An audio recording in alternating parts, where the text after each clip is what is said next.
be true to yourself. Try really, really hard with any practice that is helping you to do that, to turn off your mind and turn on your heart.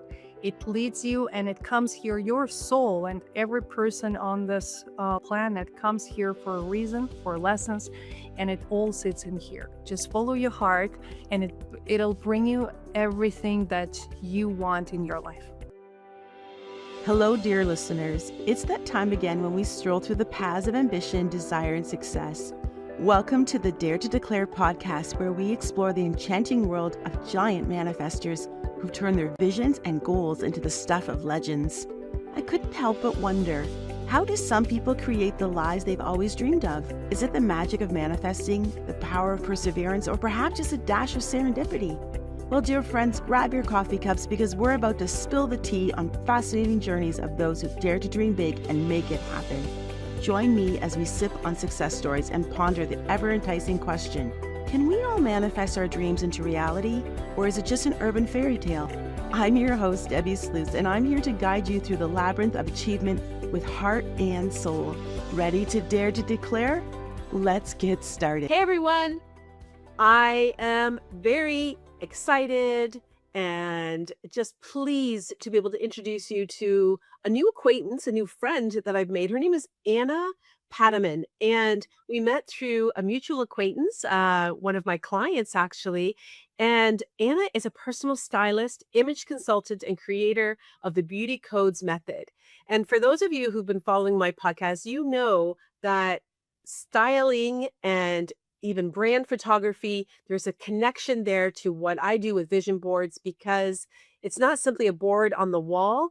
We get to embody our vision. Our vision board is how we show up. But before we dive into that, I want you to get to know Anna a little bit like I did. And she's got a really beautiful story, a backstory, and it all started in the Ukraine. Welcome, Anna. Thank you so much, Debbie. I'm very happy to be here and I'm very happy to share a bit of my backstory with your audience because it might be very inspiring. I know it will be, because it inspired me, which is why I wanted you to come on this podcast, onto my podcast. So let's start with the women that influenced you in your life. Like it was like multi-generational, grandma, mother, sister. Can you share a bit about that? Yes, of course. I've never thought it would be such a big impact in my life. And I've never realized that this is a part of me and a part of my life at this moment. So, yes, my generation, multi generation in my female line, they all impacted my life when it comes to aesthetic, love to beauty, because my grandma, she was an opera singer back in Moscow. Then my mom, she was a musician for 35 years in the musical school. And my sister, my older sister, she was a national sales director in Mary Kay Cosmetics Company. That is those women who drive the pink Cadillacs, those women who always present on the stage, work with thousands of women. And by the way, my mom has joined Mary Kay company as well. My sister invited my mom to kind of build the whole team together. So I've been raised looking at them on the stage, how they were communicating, dressing up all the time, looking beautiful pretty much every single day, no matter whatever was happening in their life. Especially my sister, she was older, 14 years than me. So she's kind of my second mom, and she has 4 kids, 2 set of twins. So she had a big team in America. So that was her business in America with thousands of women plus her family. So she had to kind of manage everything, but at the same time, always and every single day she was on the spot, nice, clean, beautiful, attractive. And that was something that I didn't really pay attention to until I personally got into this topic and area, started working as a personal stylist, and realized how appearance really communicates a lot about us. Hmm. And so I'm jumping ahead a bit in your story, but uh, you're carrying on their legacy. because tragically, they have all passed away, but there's something really significant about a date, and it just passed. Can you share about that? And I find that fascinating as well. It is fascinating. Our whole family, especially women in our family, we have some quite interesting, I would say, power and spirituality sort of direction. However, unfortunately, my sister, my mom, and my grandma, they were always refusing this part, thinking that it's something weird and it's not good for them. Luckily, me at this point, I completely, fully into spirituality. I understand what exactly happening. But to your point, yes, all my female part of my family, they all passed away on April 5th on the same time. So it was exactly a little bit a different story. So my grandma, she was born on April 5th. And many years back, when she was already, when she passed away, my mom, she was going to a cemetery just to bring some flowers on April 5th. And that day, my mom got into car accident. So she passes away on April 5th. So basically, my grandma, she was one of the most powerful sort of bosses in our family. So she kind of asked her to join her whenever they are. And a couple years later, on April 5th, and exact same time, my older sister passes away because of COVID. And she was quite young. She was 49 years, and nobody expected that could happen to such a bright, energetic, those type of women who are always full of energy, full of ideas, never stops, always generating something, moving and creating. And then, boom, April 5th, she also passes away. So April 5th, um, is the day when actually we celebrate this day. I know it's a very sad day at some point, but at the same time, it is a celebration of those who are still present and didn't pass away on April 5th. But yes, that's a little spooky story, mystical, but also very intriguing on understanding what exactly happened. Intriguing for me to understand what was happening there. But I did understand. I work on that on the spiritual level as well, and we kind of broke this pattern, if I could say. So everything is fine on April 5th. But the first year before my sister, not before, when my sister passed away, so 1 year after, on April 4th, I almost had a heart attack because I didn't know what to expect, right? So 5th is coming tomorrow. Right. Know that April 5th is something pretty big in our family, and I expected anything could happen again to somebody. I wasn't really afraid of myself. I'm fine with that direction, so I'm not afraid to leave this world. But I was more worrying about all like other people in my family. So yeah. Yeah. Because she left behind two sets of twins. Yes, she left behind two set of twins. She has the oldest guys. They are a girl and a boy. They are 24 years old. Oh, sorry, 25 years old. And she has two set of girls. They are 15. They're turning 15 in August. Yeah, so So they're so young.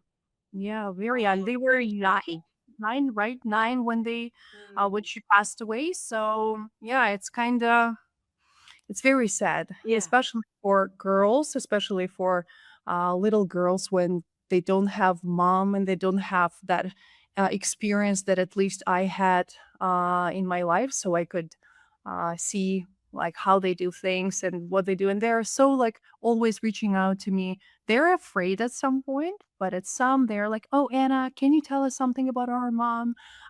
They remember something, but not a lot. 9 years old. I mean, it's not that much memory. Yeah. So, well, thank you for sharing that. And I just wanted you to share that with the listener because it just gives, again, a fuller picture of who you are, what you've experienced in your life, but also to hear the spirituality piece. But let's go back to also the decision that you made to leave the Ukraine and then come to Canada and to Winnipeg. Like, Yeah. It's not. What? Most people do not immigrate to Winnipeg. I don't think. I don't know. But so talk a bit about that. Now, were you married already, or no? You had a partner, right? I had a partner at that time. We were common law, so Yeah. we moved to and we migrated to Canada together. Yeah. We've been at that time we've been together for 5 years, as far as I remember. And yes, the decision to immigrate was for me. It was one of the most and one of the best decisions ever. For some reason, I always felt back in Ukraine that I'm not in the right place. I Mm. cannot really explain. I know pretty much you know this feeling and the audience know this feeling when something is not right, even though all my family, my business was there and my friends, everybody was there, but I haven't had that fulfillment in my heart that I was born in the right place. I always felt that I have to be somewhere else. Mhm. So long story short, we had an invitation from one of the Russian speaking communities in Winnipeg because my husband, he has a huge experience in ballroom dancing. So he's a teacher of a ballroom dancing, especially for kids. He has more than 18 years of working experience in that area.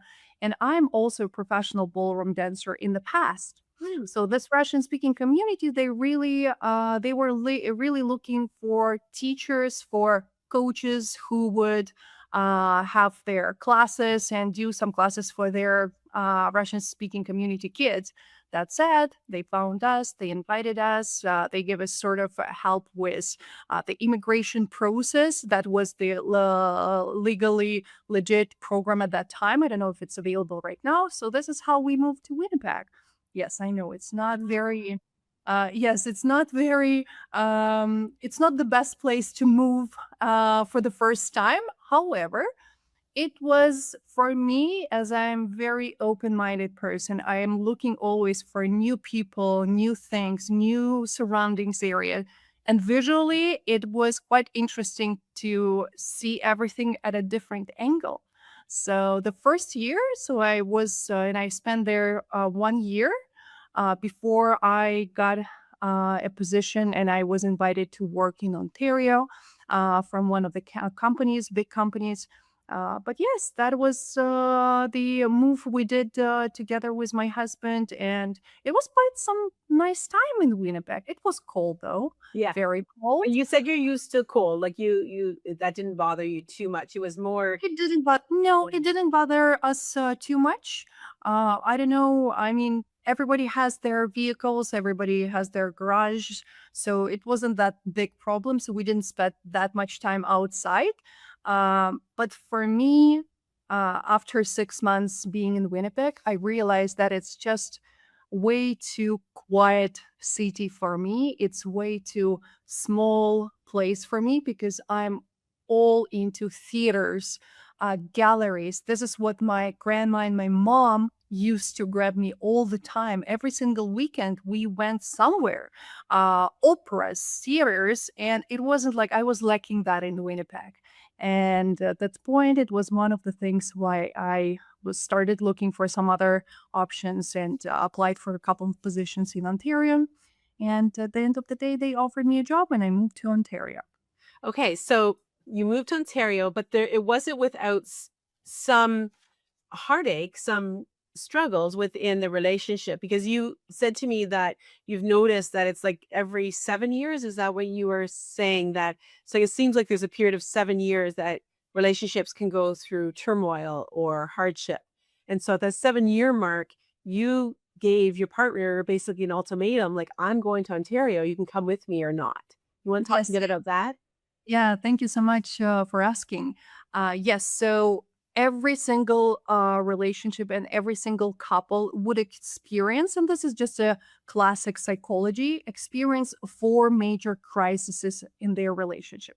The first crisis is when they've been together 3 years, then it's 7 years, 14 years, and 21 or somewhere, if it's 3 years, maybe a little earlier, somewhere around second year, or maybe a little bit later, somewhere on the fourth year. This is where it could hit you. That's what happened at the time with me because we were common law, and for some reason, my husband wasn't really ready for making me a proposal, which every woman and every girl, I believe, expects. At least I was expecting. I'm not going to speak for anybody else, but I was expecting this is what we did. Plus, we did a huge step together, right? But for some reason, he wasn't doing that. And one day I saw a very uh, heartbreaking communication that he had with his friend when she asked him if he found the one woman, if he found his love, and if he's going to marry. And he said, "No, I didn't." I'm like, "What?" So we've been together for almost like 3 or 4 years at that time. I can't remember, and you haven't decided yet? What's that? So yes, that was the first time when we had the crisis, and I said, "Listen, I'm gonna find a job." This is the time when I started looking for a job when I got an offer, and I said, "If you haven't decided, if you haven't really understood if I'm the one person, then what's the point for us to be together?" And I moved on. I moved to Ontario, and he stayed in Winnipeg. We lived separately. We still actually have been on the in the contact on the phone time to time. We even had several vacation times because for some reason my soul still was leaning towards this person. Yeah. Yeah, and in a year he flew to me. He came to me and he offered, and I said, "No, I don't need an offer from the point where you are just trying to save this relationship. Right. I'd love really you to understand if I'm the one, if we would love to be together, and then you could do sort of like a normal Right. real proposal." 6 months later, he moved to Ontario after me. We started building our relationship from the scratch, from the beginning, starting with the dates. We lived separately, like everything was new. Exactly. And in 6 months, he offers me sort of normally, if I can say so. So he proposes to me during around the Christmas time, and I said yes. And from that moment, we started a new chapter. Another those years before 7 years hit our relationship, and like the crisis came in. So maybe we can talk a little bit about that too. Yeah. Yeah. So I also just want to acknowledge you for, well, for one, being independent, following what you want, which is, Mhm. this is what I don't want. I don't want to feel like I'm second or that I'm not 100% cherished, loved, and the one. And so you loved yourself Absolutely. enough, and you're in a foreign country to come to another province, start over on your own. Like, I just, that takes so much courage. I just want to acknowledge and honor you for that as a woman. That take again, it just takes so much courage. And then even when he comes, there may have been this sense of relief to just be like, okay, phew, things are just back to normal. We can just pick up where we left off. No, again, you set this clear boundary, which took so much courage to say, we're starting from scratch. You're gonna have to date me again. I mean, it just makes me smile on the inside. And I hope that the listener is picking up some tips here around, setting boundaries, showing courage, and just putting yourself first and really like, what do I want? I know that I'm gonna show up 100% for this relationship, but I'm also not going to be treated less than. So I just want to acknowledge you for that. Thank you so much. That's exactly what I was thinking. And the more I go further, the more we build our relationship, the more I feel how it is important in the couple to be your own self, to really feel who you are. Do not really betray yourself, but at the same time, fully commit to your partner, like being a couple, but still being personalities and identities inside of this couple. Right. And always sit down. And if something comes in, if something isn't good, always to bring this forward and talk about it. I know it's maybe very simple, and we've heard about this all the time. And we hear from every single person talk, talk, talk, discuss, discuss. But it's such a huge and big step in a relationship being that intimate intimate on the soul level, when you can share a true, honest, very open heart of how do you really feel? What are you expecting from one another? And how is that? But it's just the process. We haven't had that even at that time when we got married. So it was another stage for us, another level in our relationship where we've been very happy. We've been so romantic. Everything started from the dating, as you said. Right. But over the years, after a year and one another, and so there was another crisis that hit our door. And yeah, it's just right now an interesting path we're taking around that crisis. Yeah. So you experienced that where you thought, okay, this marriage is over.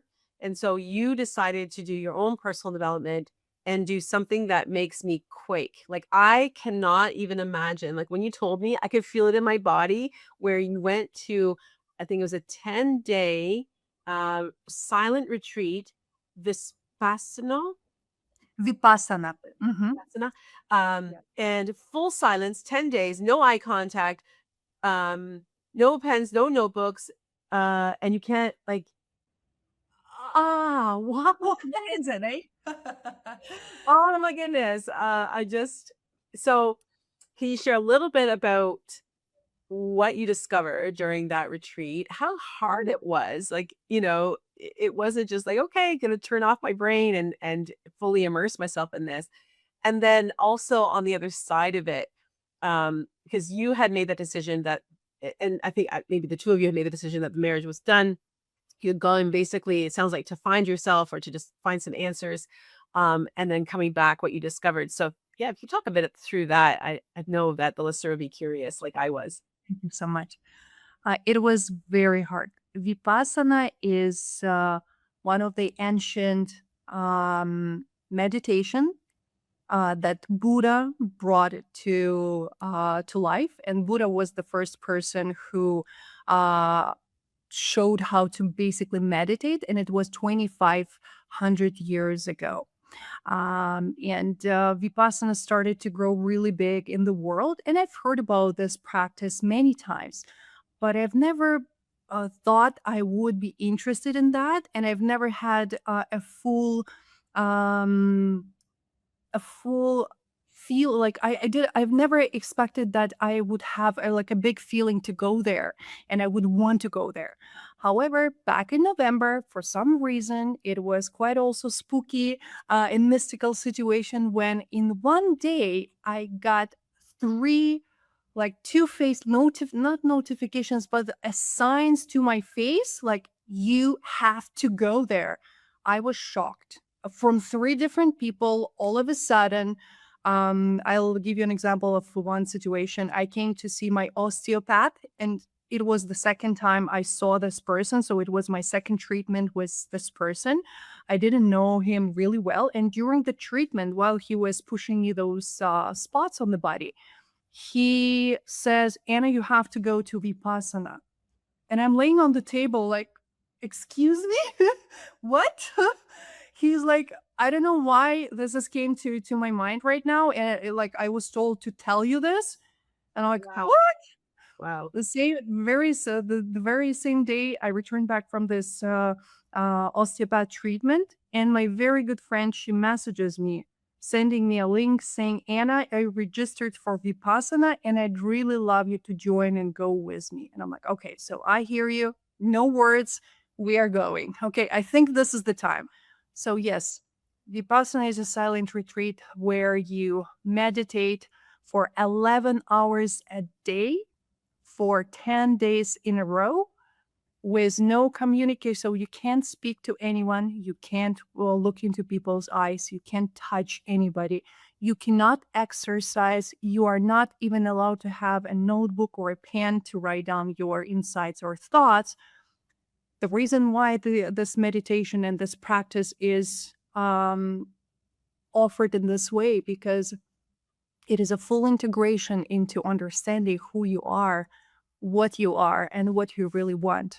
Because when we speak, when we talk, when we exercise, we are still always interacting with somebody. We are losing our energy, and this time is a pure focus on yourself. It was mind-blowing experience, one of the most fascinating yet hardest experience because meditating in one position, I mean, you can change positions time to time for the first 3 days because you are a newbie. They are allowing you to switch positions, move your body. However, on the fourth day, you have to say and sit still with no movement for at least 6 hours a day. So out of 11 hours, 6 hours, you're like in a position.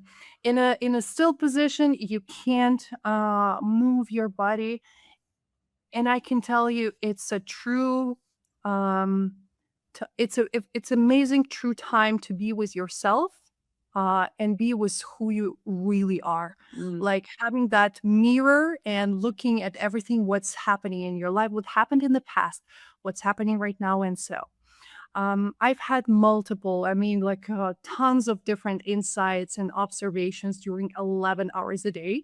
Because your mind brings you to every single part of what happened in your life, every single situation. Right. I've experienced, for instance, and I had to go through the passing away of every single of my parent because I don't have my dad as well. So my dad passed away in the past as well. So I don't have anybody in my family except just the nieces and the nephews from my sister. And it was quite emotional time. So, and you can't really speak with anybody, right? Because whenever we experience some emotional situation, we can talk to our friend, our mom, our therapist, somebody.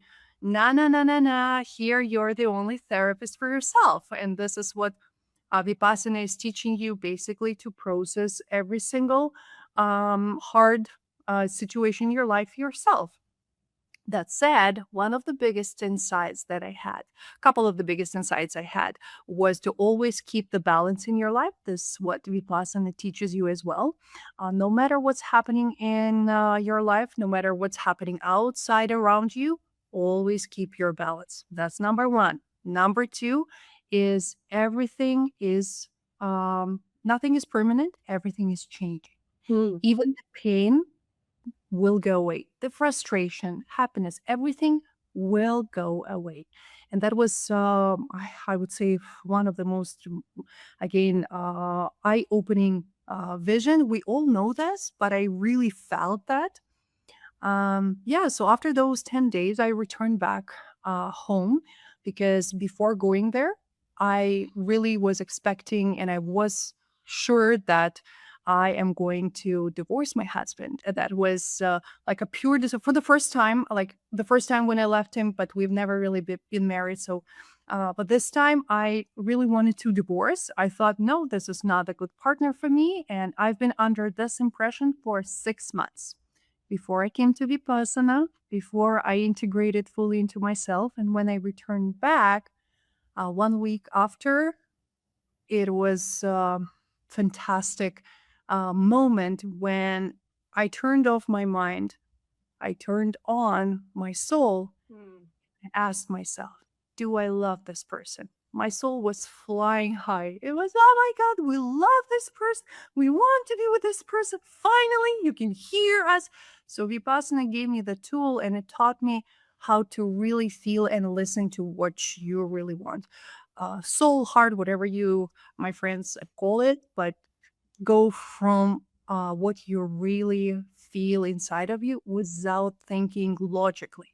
Because my mind was telling me, oh, he is not earning enough, and the social media is showing that my friend's partner bought her, I don't know, Mercedes, and that, and I thought, okay, so maybe that's my direction. I need to find someone like that. No, when it comes to soul, no mind will come into place. It's just the right thing to do. You just know. And it clicked again. So we are at the point where we have a new phase, a new beginning in our relationship. We didn't divorce.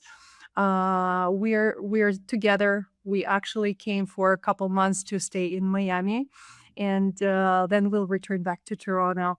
But we are experiencing and we're enjoying so much ourselves. And the level of the intimacy that I mentioned before is beyond the words. Now, I believe is the first time in 14 years, because we've been together for 14 years, officially married 7 years. So that crisis of 7 years and 14 kind of hit us in like a double hit for us. But the intimacy and the way how we experience one another is an absolute joy. To share what we really feel, how do we want, what do we want, how do we see our lives, at the same time still being quite separate when it comes to identities. When I want to do something myself, I do it. When he wants to do something and goes in his direction, then he does that. But at the same time, we are one.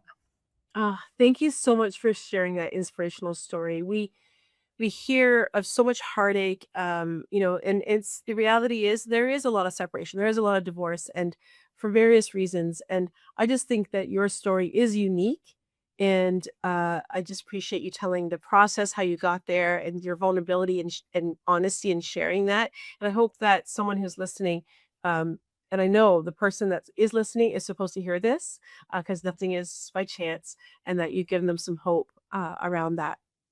So let's swing into the reason I got connected with you is because of your expertise with style and image. And, you blew my mind with your knowledge of so much more than, this outfit looks good on you. It like, we came into this call around talking about my grandson. And so my grandson, he had wacky wild day today. So, those dress up kind of days. And he totally embraces it. He's 6 years old and loves it. And so my daughter had gone to the store and bought him like an animal print scarf and an animal hat.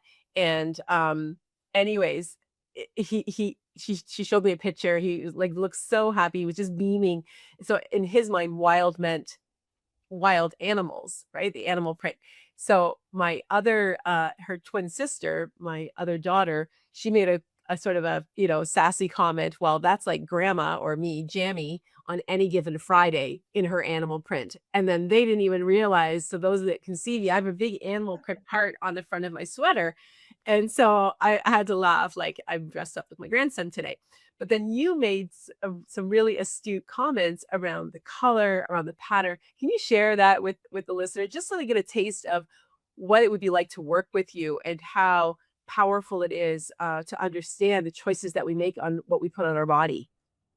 Oh, absolutely. This is one of my favorite topics, and you will have to stop me because I can talk about it all day long. And that's my biggest passion, to help women and men as well to really demonstrate their inner self. My very first point when it comes to style, being an image consultant and personal stylist, is not just to really create a trendy outfit that you will look nice and sharp in it. My whole point is to really find who you are inside. What's that personality? What's that character that is sitting inside of you? And then demonstrate it through your appearance.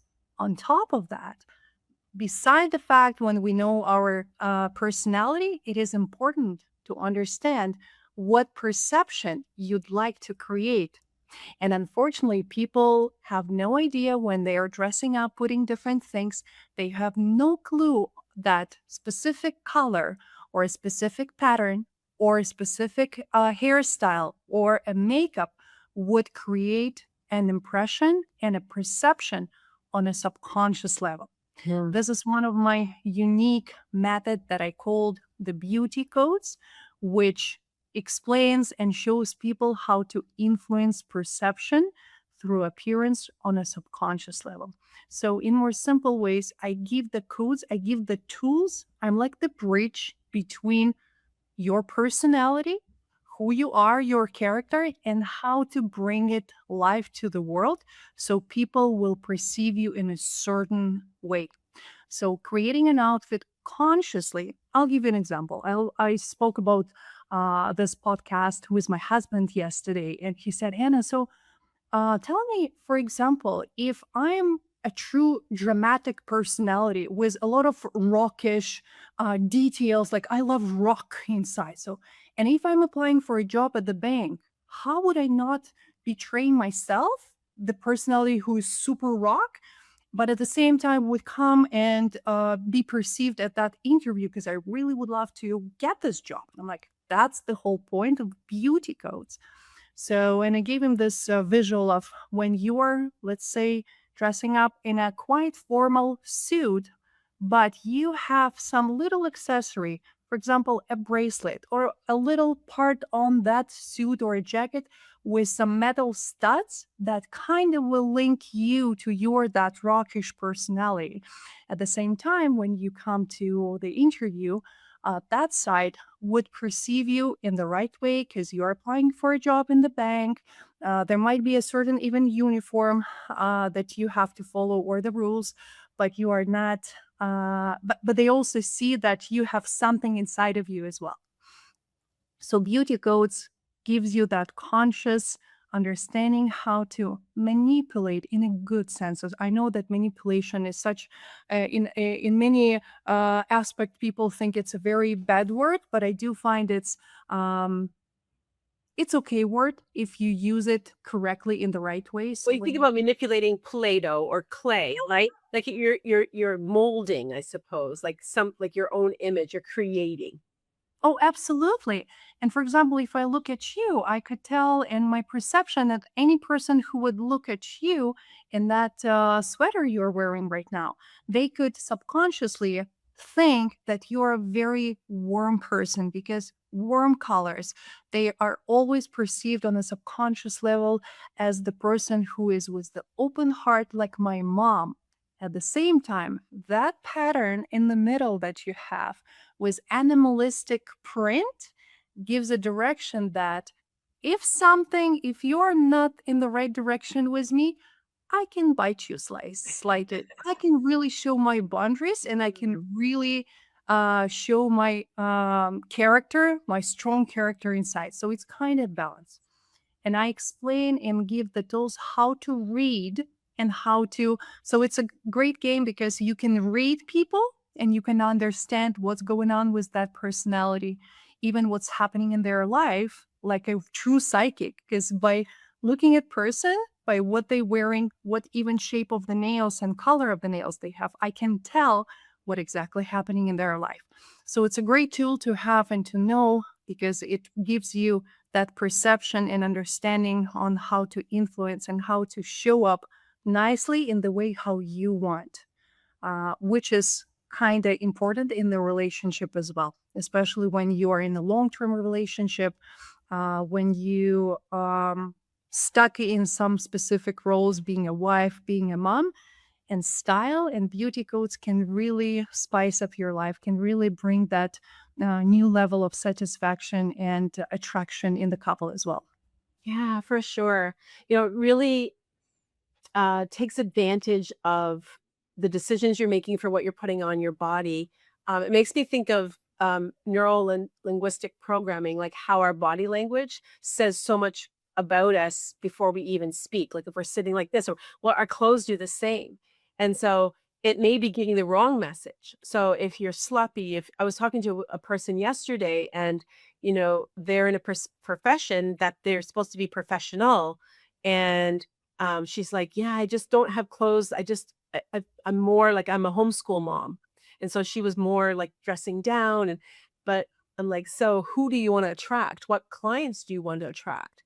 So you don't want to have to get over the hurdle to say, you know what? Well, she's an expert. Once you get to know her, the outside doesn't match the inside. Well, what if the outside can match so that because we're judging machines, we make snap judgments right away, whether or not we're going to work with that person, whether or not we're going to get involved with that person in a relationship, friendship, romantic, all those things. So you want to show up your best, and that's what you help people do. Break habits from the past, money paradigms, I'm sure, like investing in yourself.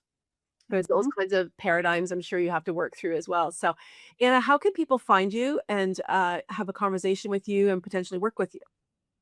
You can find me on social media. You can look through my website where all the information about the beauty codes are, my other personal styling services, because I have two directions. I work with business professionals, with artists, with people one on one, helping them to really bring that personal style, your true self. But also, I have a program that is called the Beauty Codes, where I teach people to influence the perception. So, my website is, I don't know if we can share it Yeah, somewhere. we'll share it in the show notes for sure. Yeah. Yeah. Yeah, so it's annapatman.com, my website, and my Instagram is anna.inandoutbeauty. I think we can share the details under the podcast as well, but I'm more than happy to share those details because at this point, none of the personal style, and I've done my research really well. None of the personal stylists, none of the image consultant really knows this information. And I did that, and I've been working on that for more than 10 years, trying to combine psychology and neurolinguistic programming as well with the style. And I've never had that final match. And it happened quite recently. So I'm so happy. And I'm more than beyond than happy to share this information with you because it is all about visual games. And your first impression really matters, especially in the social media world these days. Absolutely, for sure. So is there any final thought or tip that you want to leave with the listener? Yes, I do. I really want to share and pass along saying that be true to yourself. Mm. Try really, really hard with any practice that is helping you to do that, to turn off your mind and turn on your heart. It leads you and it comes here, your soul and every person on this planet comes here for a reason, for lessons, and it all sits in here. Just follow your heart and it'll bring you everything that you want in your life. Thank you, Anna. That just really wraps it all up together with your story of your immigration to your relationship to your business. And so I'm so glad our paths have crossed. And I hope that the listener takes you up on your offer and connects with you on social media as well as your website. And to my dear listener, please remember to dare to declare. Today, we've delved into the realm of manifesting giants, exploring the power of declaring our desires to the universe with unapologetic boldness. But before we bid adieu, I have a little something special to share with all of you dreamers out there. Introducing the Dare to Declare Vision Board magazine and online DIY Vision Board course, your ticket to manifesting greatness in style. Picture this. Flipping through pages filled with inspiring images, empowering quotes, and step-by-step guides to help you create the vision board of your dreams. Whether you're yearning for that spacious condo with a view, or a love that sets your soul on fire, our magazine is here to guide you every step of the way. Dive deep into the art of manifesting with our exclusive online DIY vision board course. Led by manifesting expert, yes, yours truly, and seasoned dreamers. This course will teach you the ins and outs of creating a vision board that speaks to your heart and soul. So what are you waiting for? Join the ranks of the manifesting giants and dare to declare your wildest dreams to the universe. Head over to our website, DebbiSluys.com, and grab your copy of the Dare to Declare Vision Board magazine and enroll in our online DIY Vision Board course today. Until next time, keep dreaming big and daring to declare. Because in the world of manifesting, the sky's the limit.